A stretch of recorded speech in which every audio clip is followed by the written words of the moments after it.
What's up, everybody, and welcome to the Hidden Z Village.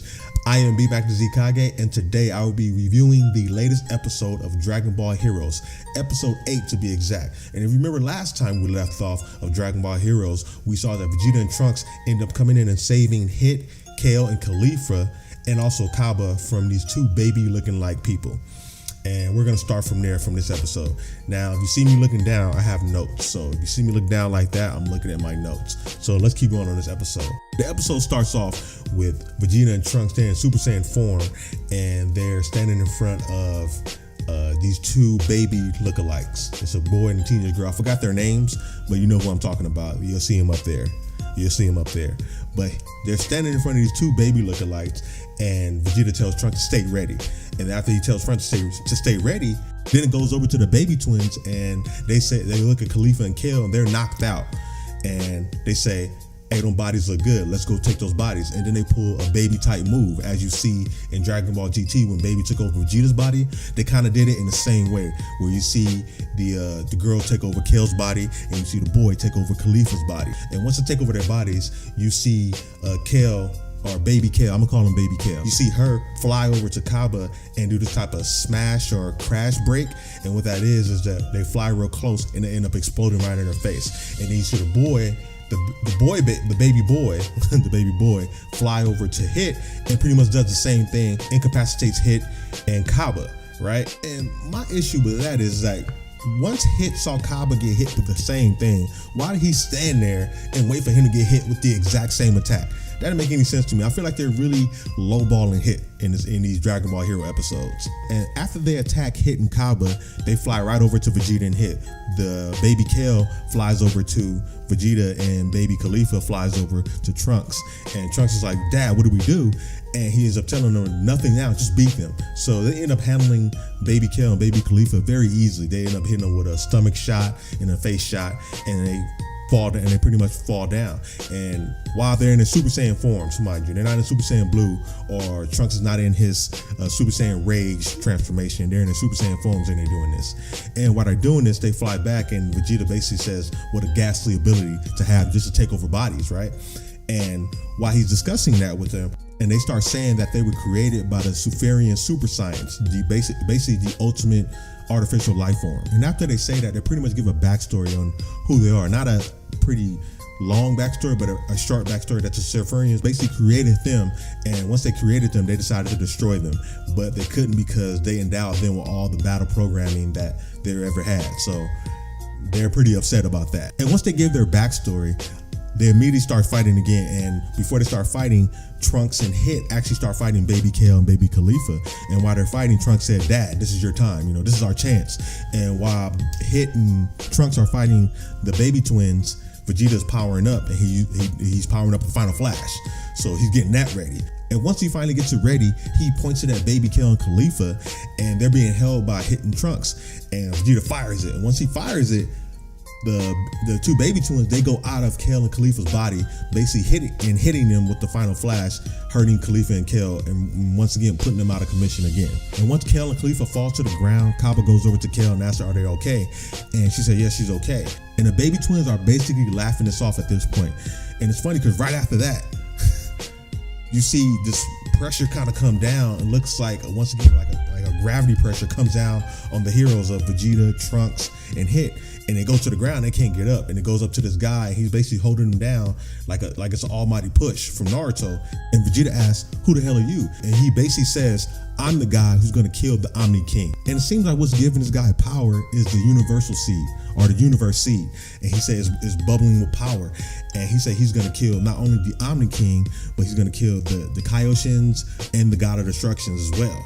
And Vegeta's like, that can't happen. There's impossible, you can't do it. And then he basically shows off his power, and all of a sudden this cube comes out and goes into space. And the cube goes to it looks like a moon, I believe. It looks like a moon or a planet. It looks like a little small moon. And the cube expands over the moon and basically disintegrates the moon. And I was lost. I'm like, my mind was blown at that part. I was like, hold up, he can do that? He can do that, but how he gets to do that? Gets to Omni King. Omni King, all he's gotta do is put his hands up and and do that, and they're basically gone. They're destroyed. So right now he's showing off his power, and then he said, you know, I'm going to use my power on you guys. And you see some maybe 4 or 5 cubes come down over our heroes.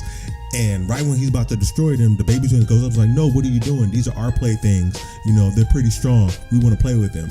And it's funny as he's saying that, you see Vegeta and Khalifa are getting upset, and they basically say the same thing. They're mocking us, like, you know, they're mocking us Saiyans, you know, and they don't like that. And the guy, he basically obliged and said, you know, okay, I'm not going to kill them.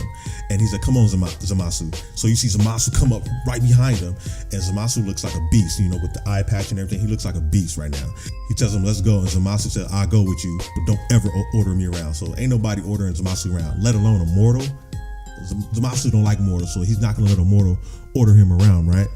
And then he looks at Hit, the guy, not Zamasu, the guy looks at Hit. He looks at him and asks him, who's the strongest in all the universes? And Hit doesn't say anything and kind of gives like a little smirk.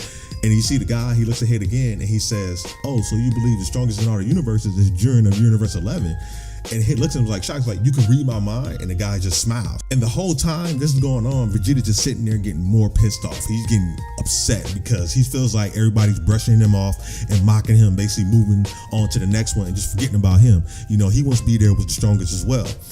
And it goes to the best part to me of this whole episode. It leaves Vegeta and it goes to Jiren. The camera goes to Jiren, and after it goes to Jiren, it flashes right over to Cumber.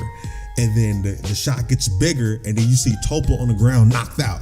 And I'm like, oh snap. Then you see Jiren, and you see Cumber, he's powered up, and Jiren is sitting there looking him in the eye. So this fight is about to be amazing. If you're not excited about this fight, I don't know what to tell you. Watch Dragon Ball Heroes, just see this fight coming up.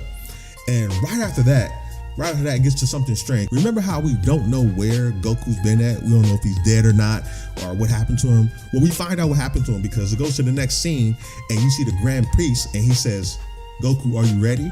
And it flashes up to Goku, and he has on a Grand Priest outfit, and he said, yeah, I'm ready. So Goku's about to be trained by the Grand Priest. And then the episode pretty much goes off like that. I would have to say that the best part of this episode was Jiren versus Cumber. I know they didn't show anything, but all they showed was the picture. All they showed was the screenshot or picture of Jiren, Cumber, and Toppo on the ground, knocked out. So you know this is about to be a great fight because Cumber, he's dumb strong, and Jiren is dumb strong. And I can't even imagine how much stronger he's gotten since the Tournament of Power. So he's gotten a lot stronger. So I can't wait to see that fight. Also as well, the Goku wearing the Grand Priest outfit, or one of the Grand Priest robes or whatever, the outfit that he's wearing, you know, I like that, but the only thing I don't like about it is that I kind of wish that this storyline was in the actual Dragon Ball Super arc, not in the Dragon Ball Heroes arc, because in a way I feel like they're brushing off everybody else and just like, hey, let's focus on Goku, when it's like you got Vegeta right there. I hope they don't leave Vegeta just, hey, let's leave him by himself. He's not gonna get any stronger, because if you, like I said in previous episodes, Vegeta was just standing there while Goku was fighting Cumber. And then after Goku got knocked out by Cumber, you see Xeno, Goku, and Vegeta go Super Saiyan 4, and they're fighting Cumber. I was like, at least that Vegeta's fighting. Why do you have this Vegeta over here just sitting there not doing anything? That bothers me. Like, I hate that about the Dragon Ball Heroes. But I hope you guys enjoyed this episode as much as I did. If you like my review, feel free to like, share, and subscribe right there. Hit that button right there. And once you subscribe, become a Z Villager for life. And also remember, you see that bell down below? Feel free to click that bell. Once you click that bell, you'll be part of the Z Ambu notification squad. And what that is, that when I drop a video, you get my videos immediately. You get to like, share, and subscribe immediately as soon as I get it. And once again, greatness is within you. Let's bring it out together. I'm out. Peace.